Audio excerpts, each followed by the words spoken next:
I'm Heather Bakken, and I'm here with author Martin Rust, author of From War Zones to Boardrooms, Optimize the Moment When Strategic Planning Fails. Martin, what I'd like to do today is talk about one of the core premises in your book, which is defining the mission. Can you explain why this is so important to any organizational leadership role, or even just employees in the organization understand why it's important for them to understand the mission and basically go along with it? So first of all, we're talking about things that are definable, achievable, relatively short term, things that people can see, feel, touch, understand. We're not talking about that big overall mission statement, sometimes that organizations kind of put on the wall, that overarching goal. That's important, but it's something that's different. So here we're talking about something that is, as I said, relatively short term. It is the purpose, though, that is the cause, and it is something that focuses people's attention, and it is essentially their core objective. So there's sometimes people use different kind of terminology, but it is important that we define what that mission is, and it does focus people's activities and their energies and their skill sets and their experiences towards that common effort. So when you talk about this, and you've had incredible experiences, you've worked on humanitarian missions, you've worked in conflict zones, crises, you've advised Fortune 100 leaders, so C-suite, and you mentor a lot of young people as well, and basically helping them find an approach that will be effective. So you like to challenge the status quo. And I just want to know, like, in terms of the balance between efficiency and empathy, there's a lot of pressure on leadership and organizations to be efficient. But your secret sauce is being effective. And with the effectiveness comes the efficiency, and then the market rewards that. Can you just explain how that works? There's a lot in that question. So defining the mission is important because it helps everyone around get on the same page. Doing so in the right way gets the team on board. It might take a little bit longer, and sometimes organizations are so quick and they rush and they feel this urgency to make the decision today. And yet, what happens, of course, is time. They waste a bit of time playing catch up. And so, when we talk about efficiency, sometimes there is greater efficiency in taking a little bit of time in asking the right questions, and asking the right questions of the people around them. Leaders asking the right questions of the people around them, and entering what I would call a little bit of debate. Sometimes what's lost today is that healthy debate among people, right? And seeking out some of those contrary opinions. Somewhere along the way, we went from having that healthy leadership debate to leaders feeling like they're in a marketing role, like they're just in a selling all the time. They're selling to the team around them. They're selling to everybody throughout the organizational structure, and that need not be the case. They're not always in that kind of, I want to say, adversarial kind of role. Instead, fostering those questions, fostering that debate, brings people along, right? Brings people along to kind of the same conclusions. So when we say define the mission, and we do it together by asking those same kind of questions, having that debate that brings people who've got different opinions along, sharing those ideas, often giving space to that healthy debate where people have different opinions and good, healthy arguments and good, healthy discussions. I know it's uncomfortable sometimes, but at the end of it, quite often what we find is that common ground. Maybe not on everything, that's fine. But on the areas that are important, right? That mission, that cause that is the core essence of our business, our organization, what we're there to do, what you end up with is a level of buy-in and motivation that you just can't get any other way. And you talk about why we're doing it as well. And it's funny when you talk about team, I find that really fascinating because a lot of leaders tend to either manage up or manage down. And in this case, first of all, let's clarify, and you've talked about this extensively, timelines are not the old timelines of 3 to 5 years strategic planning. We're talking you're going to get rewards within a year with this approach. How do you assemble a team that you know will provide constructive feedback where it's adding value to the conversation, and then you apply that in a positive way? So, terrific question. Leaders today are often brought into organizations, from the outside, and we're seeing this today. There's tremendous turnover in organizations at the C-suite level, the senior leadership organization. Again, this is a relatively new change, right? The organizations used to promote from within. Yeah. So you used to see people from within a culture, within an organization, being promoted through.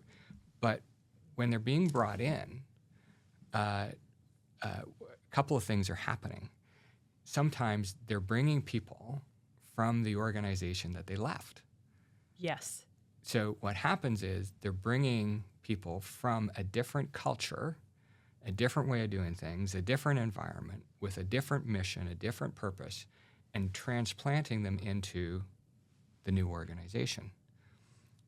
It should not be a surprise to anybody why there's a clash. And so, well, this is the way we used to do things, this is the way we've always done things, and it's very, very difficult then to reel things in and find those areas of common ground. Now, look, I do like the idea of having healthy discussions and healthy debates. But when you clash cultures, that's different. Because I talk actually quite a bit in the book about having empathy for the people on your team and understanding what motivates them and what gets them out of bed in the morning. Yeah. So when you clash their culture with another culture by bringing other people in, that's tough. That's tough on them. It's actually tough on both groups.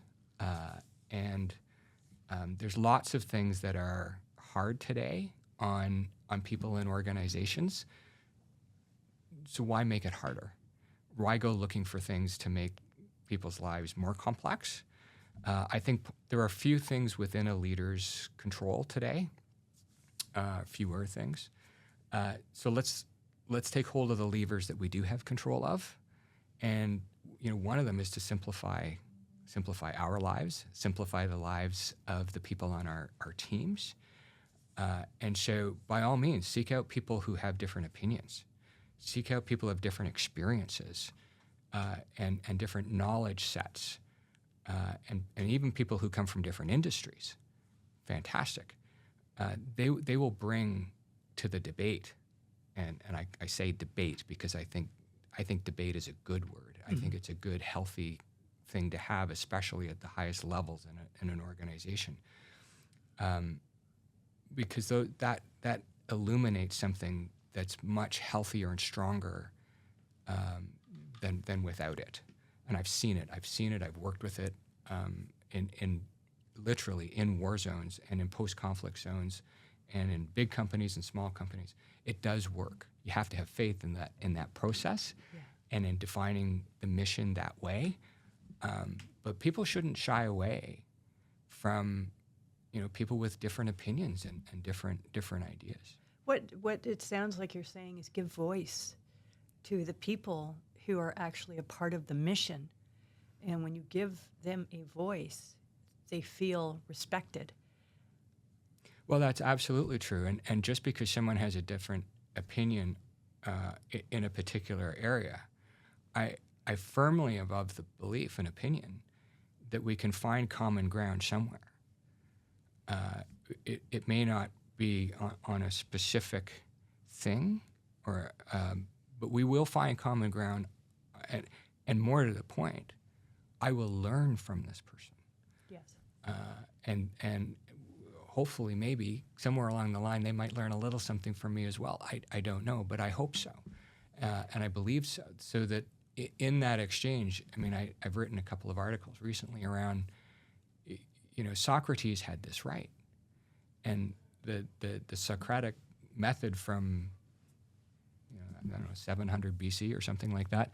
That whole idea of having a thesis, Yes. and then an antithesis, and then a hypothesis, and then and so the process goes. That Socratic method of learning kept adding to the idea, kept adding to the thought.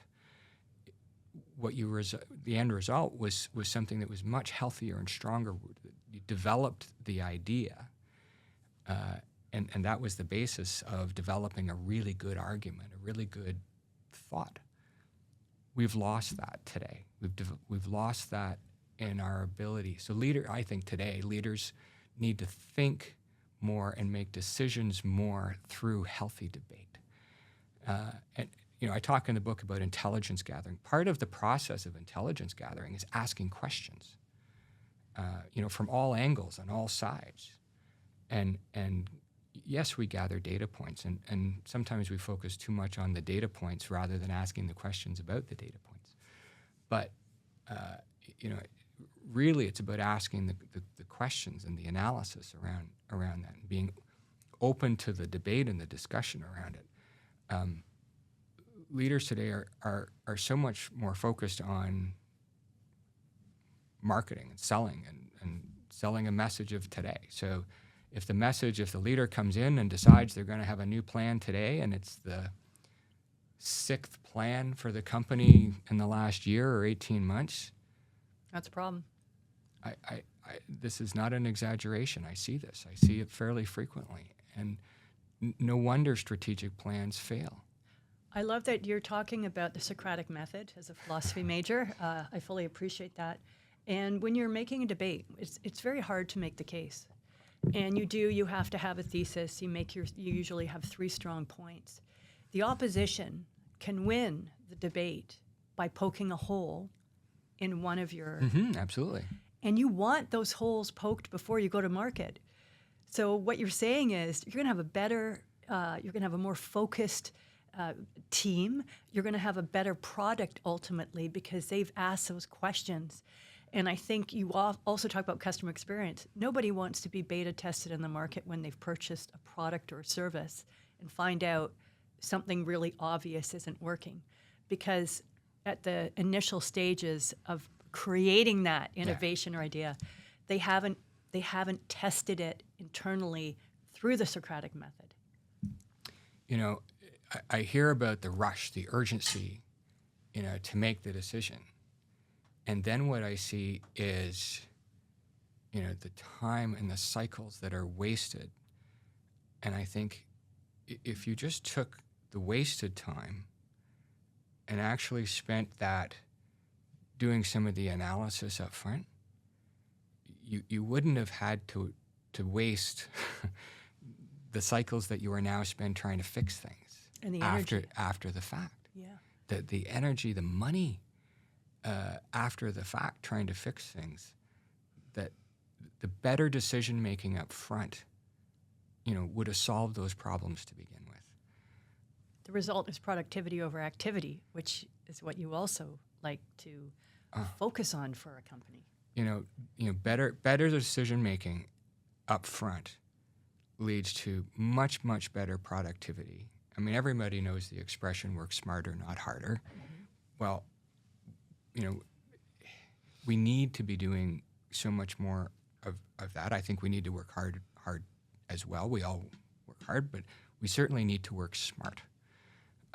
And companies today can work smarter and need to work smarter. And better decision making means better informed decision making.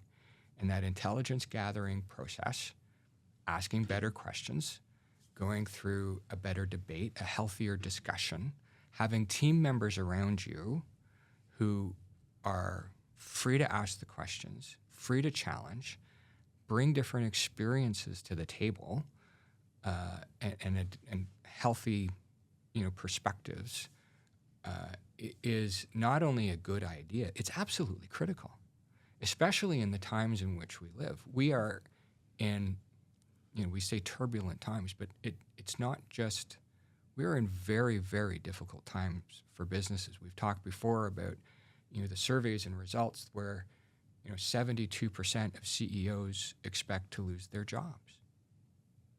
I mean, let that number sink in for a second. We're seeing it happen. We're seeing it unfold. The turnover in the C-suites and those senior level positions, it's happening. And 94% of CFOs this was a presentation at Davos this last year, said that their business models for their companies will not be viable in 10 years. 94%. So we know that the business models need to change. We know that something fundamental has to change in that relationship between what shareholders, stakeholders, customers expect for how companies are run, how they work, and how leaders are actually functioning, how they're working. Some fundamental things need to change.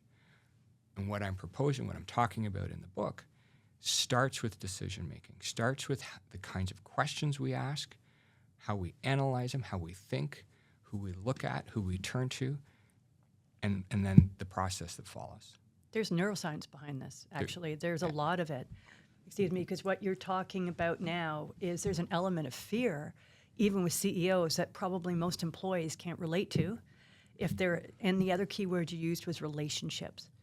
So the relationships and the tie-in to fear and your decision-making, this is the crux of what you talk about with Optimize the Moment. The amygdala, our ability to assess a moment. Is it based on fear or is it based on familiarity? If you've already laid the groundwork with your approach to empathy-led leadership and healthy discussion and debate, and you're not afraid of it, then your decision-making, if you use the research, is going to be way more effective. Yeah, there are principles in psychology that people much smarter than I am have written books and texts and taught courses about that relationship between fear and desire. Yeah. And the informed, motivated, passionate person and team and organization that is driven and by desire, where that desire is defined, right? So I talk about the mission and how that mission is defined, and it's a purpose and it's seen as a cause. And there are, the military works this way, and there are various other organizations where, the mission is important, and the parameters around that mission are important, and the team understands what that mission is, and they're trained. They're trained to accomplish that mission, and so they can rely on their training. So not all training is good training, right? Just helter-skelter kind of training, which I think sometimes happens today, right? Training actually towards specific things is a good thing. So those relationships matter, right? So if you and I are on a team, you need to know that we're going to have each other's back. Mm-hmm. In an impactful way. And in a meaningful way. Yeah. And we need to know that our leader is going to have our back too, and that we're going to work together on the same team to accomplish the mission.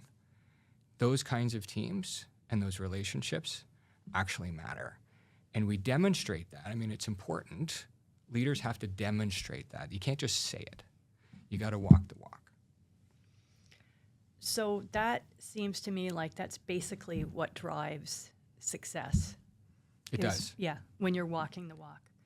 So when you've talked about, you did touch on intelligence gathering and objective analysis. We've talked about that in previous episodes. I'd like to pick it up from there. How do you define the parameters of the mission? And how do you assemble that team? Like once you've assembled it, you get to do that. But how do you, when you talk about a lot of new CEOs coming in, they will bring people that have worked with them before who have been effective. And then you have what you say is a clash of cultures. So A good leader will understand that. And when they assemble their team, how would you recommend, or what would you recommend they consider when they're doing that? So a couple different questions there, right? So let's go back to parameters for just a second. So different organizations are work in different ways. So I'll give some space to if there's a mission that is defined. The next thing to do is that the team or the core team needs to define. I think the easiest way to do it is to define some guiding principles. So what are the guiding principles that help us get to? So these are the things that we absolutely must do in order to achieve the mission. They can be, I've seen some organizations define them as broadly as respect for the individual, community involvement. Those are broad-based kind of principles. They can be as very specific as very specific achievements. So we will within a target market, within numbers of people. Mm-hmm. The point of the parameters of the mission is to keep people focused. So it's almost a negative in the sense that we're not going to do things outside of these parameters. And that's why I'm hedging my bets a little bit, because different organizations do it differently. Because so many organizations get distracted. And so if they're going down a path towards a particular mission, let's say their competition goes off and does something else. They decide to, run a big trade show or engage in a big particular effort that is, sales-oriented, or they launch a particularly new product. So the knee-jerk reaction of the organization is to try and respond. Or maybe we should do that too, or maybe we should go there too.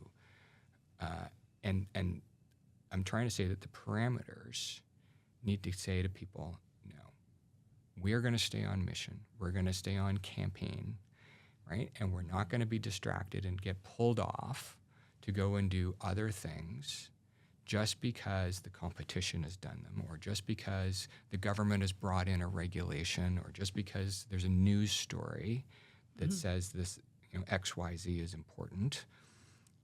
We're going to stay. We're going to continue to do. We're going to focus on our clients, our customers, right? So sometimes those are the guiding principles. We're going to, service our existing customers. We're going to keep the customers we've got in this particularly volatile environment. That should be job one. Retention. Keep the customers you've got. Mm-hmm. Keep the employees that you've got.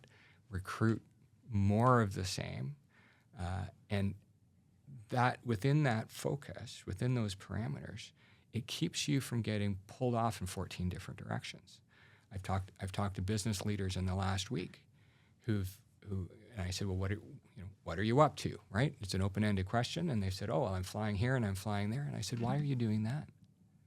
Oh, well, because so-and-so asked, they've 4 out of 5 days in a week are spent reacting to other things that are not reflective of their core mission and their core purpose. It's easy. It's easy to complicate their lives, to complicate the lives of the people who work around them, complicate their schedule, and time is so precious and important, and yet they can't focus on the thing that is most important. And so the people who support them, the people who work around them, the people at the other layers of the team end up being pulled off as well. Complexity is the enemy. Even Steve Jobs said that complexity is easy, simplicity is the hard part. I love it. And I think today in this environment, especially if we are business leaders, one of the things I advise people is to focus on simplifying not only your life but everybody's life around you. If you want to increase productivity, simplify their lives. right? So for the people who work with you and around you and for you, fewer meetings. There's all kinds of research and studies that say, productivity goes up 71% if you reduce their meetings by 50%. It just helps to improve their lives, reduces stress, and it makes people more productive. It's really, it's a complicated thing to get your head around, I think, for a lot of people because of the numerous channels of communication and outreach. It's really hard to separate what's urgent, what's important, because usually people running businesses, let's face it, they're a certain personality type, and you don't want to miss anything. So you've Right. got a lot of volume. So, and this is true, you don't want to miss things. And one of the things that we talk about a lot, or I talk about a lot with folks, is the difference between transactional business and reputational business. Because it's so easy to get drawn into the next transactional piece of business. No one wants to lose business. And if there's a piece of transactional business on the table, let's drop everything and do that. My question often is that the piece of business that you actually want? Is that transactional piece of business going to get you closer to your mission? Because quite often when we define the mission is about building the company or the organization's reputation. The greater the reputation, the more you stand for, the more important the business and the business relationships are that you have overall, the more business you will do, the more you will grow, the more important your business will be. The transactional business, if that's the focus, then that's usually all the business will ever do, right? If that's the focus, the transactional business will come and go, but it doesn't mean anything. It's often enough to kind of sustain things for a period of time.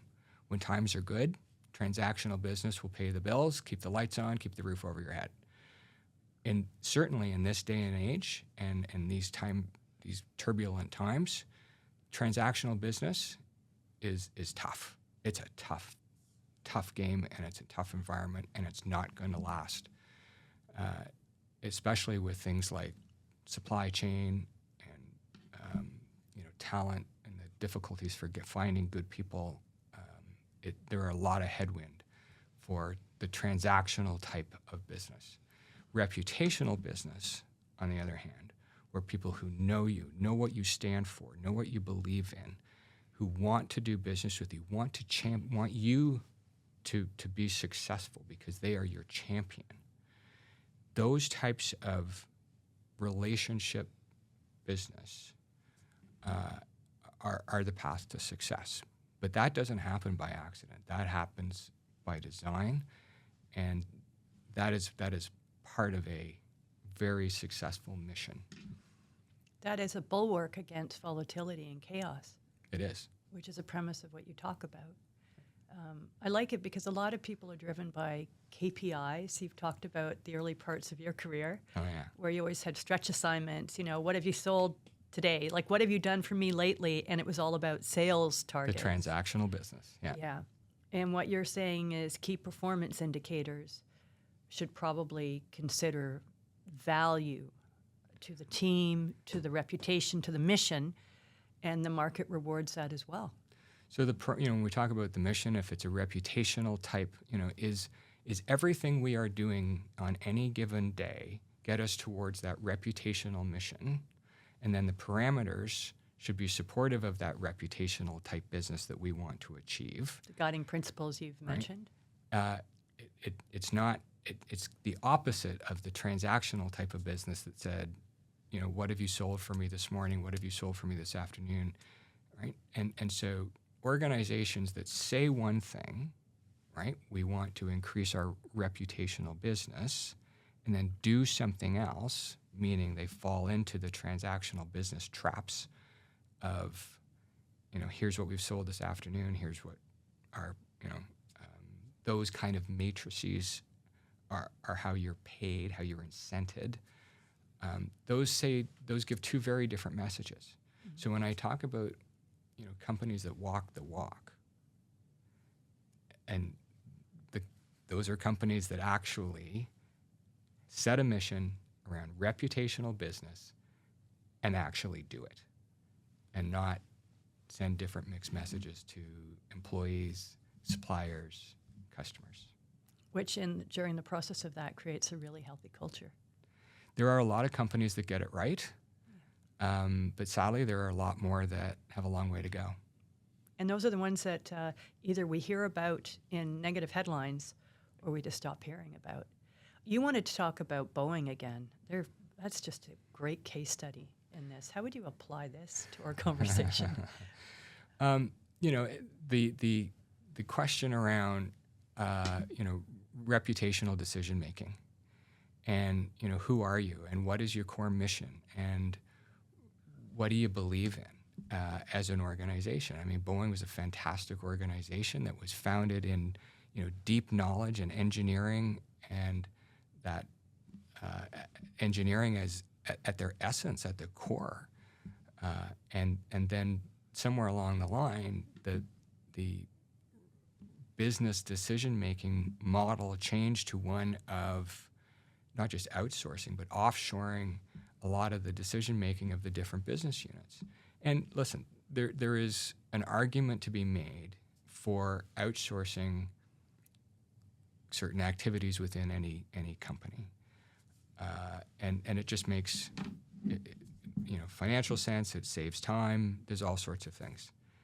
But not when it comes to the core elements of your mission and who you are as an organization, and your people and what they believe in, and kind of that soul of your company and what they smell and breathe and jump out of bed in the morning to do. So when Boeing decided to outsource and offshore their engineering, and which ultimately left to the MAX a number of other issues, but certainly the MAX issues as well, it shouldn't have been a great surprise. But that, to me, was a fundamental breakdown in the process around, defining the mission, the parameters around the mission, building the team of people, the people who believe in that mission, and delivering on the mission, your core mission. If you need to, outsource, some admin functions or IT functions, or your pay systems or something like that, there's an argument for that. Of course there is, but not your core mission. It would be like saying, the army, the army's going to outsource your soldiers and outsource your exactly your core competencies, and it just, no one would do that. You would shake your head. So it's an example, and there are other organizations who've made similar decisions for the purpose of short-term gains in market boost, right? So earnings per share boost, trying to make the markets happy. So that's just wrapping this all up. It sounds like there's how much of your business can you afford to be more efficient with by outsourcing, but you have to understand the core. Like you're saying, your core mission is going to establish the values, and that needs to remain intact. That when you lose too much of the edges to try to gain a competitive advantage versus a comparative advantage, that you start to erode the core, and at a certain point you don't even realize that core is gone. And it's a great lesson, Martin. I think people should think about that. And what I'd really like to do is maybe the next conversation we have can be about communicating that mission, because you have a great quote, and that is, the most problems in life are the result of poor communication. And I'm with you on that. And I think maybe we can focus on that. It's all the time we have for today, but I would like you to tell your audience where they can buy your book, how they can get their hands on this. Optimize the Moment. It's available through Amazon, throughout the UK and the US, and of course here in Canada. In Canada, it's available through Indigo, which most people know, as well as Barnes & Noble in the US and Waterstones in the UK. And I would say that when people buy the book, on page 100, you have created a chart that illustrates exactly what we're talking about. And that is one of the tenets of Optimize the Moment. Martin Rust, it's a pleasure as always talking to you, and I look forward to our next conversation. Thank you. The pleasure's all mine.